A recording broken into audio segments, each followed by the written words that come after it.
Sudarlun, erosi Krung Nagan kini dilaporkan telah menggerus abutmen dan pengaman tebing jembatan Rangka Baja lintas Jeram Pulau Raga, Kecamatan Betung, Kabupaten Nagan Raya. Serambi TV yang meninjau langsung bersama anggota DPRK Nagan Raya, Cutman, ke lokasi Selasa siang menemukan fakta bahwa sejumlah bagian abutmen jembatan serta beton pengaman mulai tergerus air.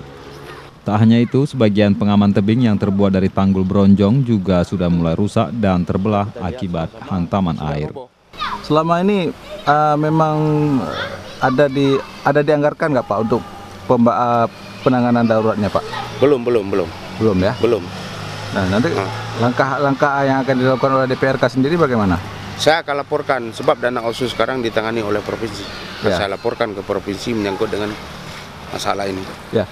Ada berapa banyak masyarakat yang berada di seberang sungai ini, Pak? Hampir ribuan.